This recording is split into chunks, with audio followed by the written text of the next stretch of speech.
Look, let the business dictate the loyalty. Bottom line. What's happening? It's Rico. Salute to the business committee. Hit that like button, hit that subscribe button. We in here. Diddy, Mia, day 14, the trial. Damn.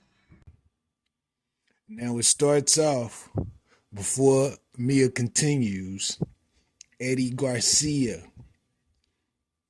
took the stand and pled the fifth. He don't have anything to say. And Eddie Garcia is the hotel intercontinental security guard. But he's expected to return. So we then head to Mia with more testimony and cross-examination. She speaks of having a dream about R. Kelly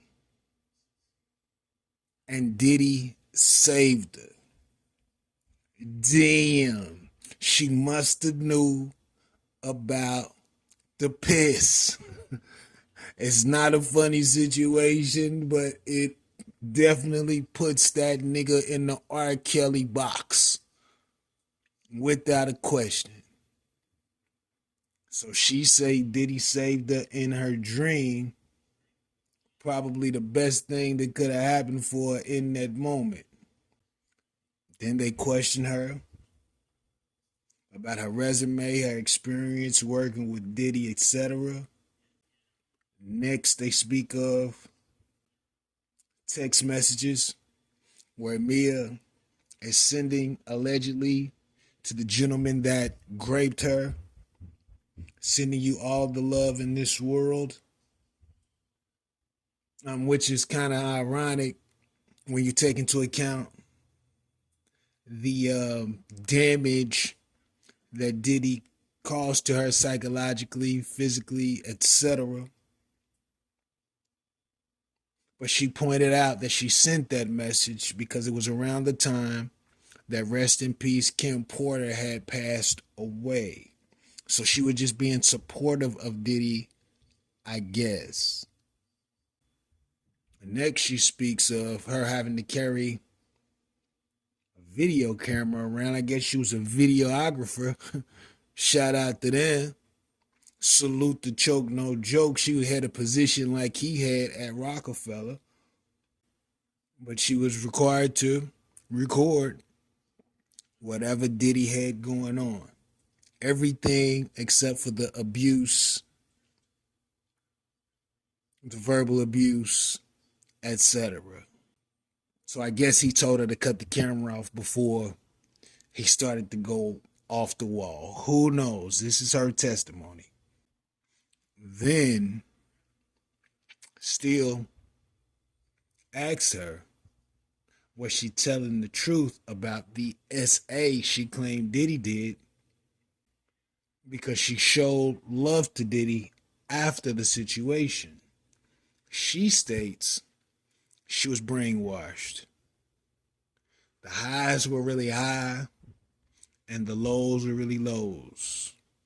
But he always praised her in public, so I guess he had her confused to an extent.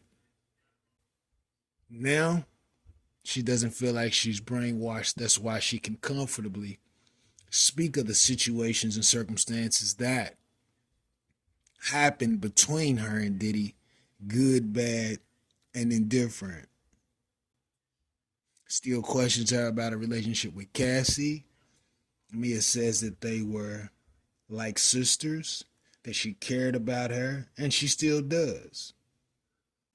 But she was cautious with what she spoke to Cassie about, because Diddy had ways of finding out who said whatever to her specifically, but probably everyone that was around him.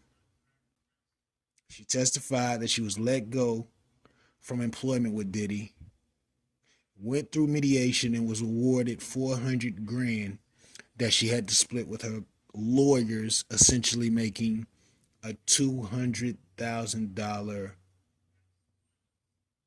come up. But she also clarified that there was no $10 million lawsuit. She was merely seeking compensation for her severance pay, which means he must have ended the contract early, but there's still a certain amount that's due because the contract was signed by both parties under specific circumstances. After lunch, she returns back to the stand.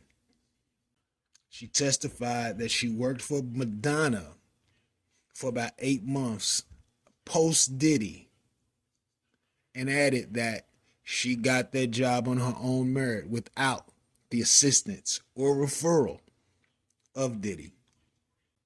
But she also had stated that she didn't want to be blacklisted and still hits her with the question. So you were not blacklisted? Mia says, no, still no retribution. Mia, he took away the TV show and the credit that she was promised, which was her dream. And she was working out her dreams working with Diddy. So that may have had a psychological effect on her, especially when, I don't know if this was contractual or not, but if he contractually told her that she would get that credit, then that adds to the coercion, the manipulation of things that are going on, and he not fulfilling his portion of the deal.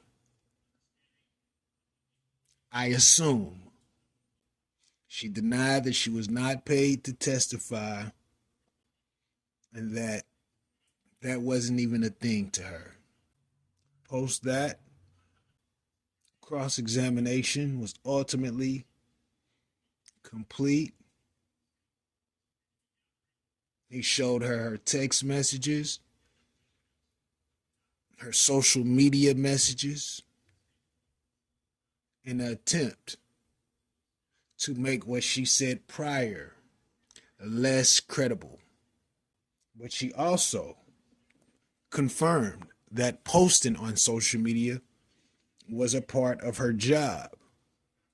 So she may have been obligated to make those posts, whether they were true or not.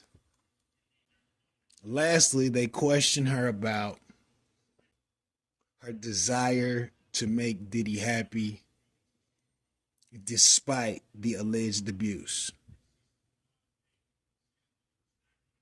Prosecutor says, why did you want to make the person that abused you happy?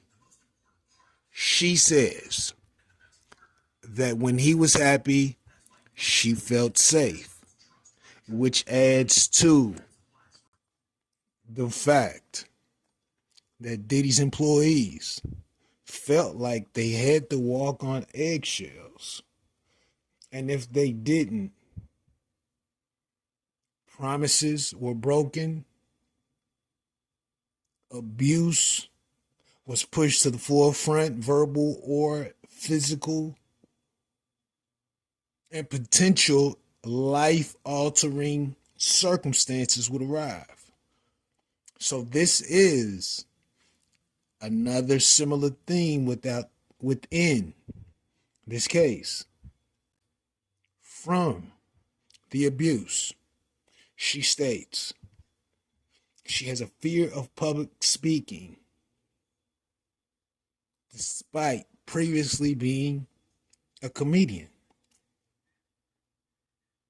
Something that Diddy gave her permission to do. Diddy was controlling his employees' whole lives. I don't know if these people have ever been employed or anything, but I don't know how they didn't draw the line, create the boundary between work and not work. What's acceptable, what's not. I don't give a fuck how much money they paying you. The boundaries have to be established. Bottom line. Damn. So, as I said before, that's pretty much Mia's testimony. Um, I'm kind of 50-50 on Mia, but we have an alleged image of Mia also. They didn't want it to get out. I don't believe she wanted it to get out, but this is allegedly who she is. This trial is a wild situation, and that concludes the testimony for the day.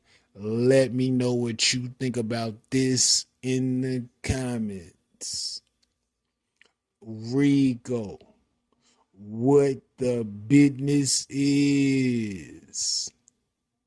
100.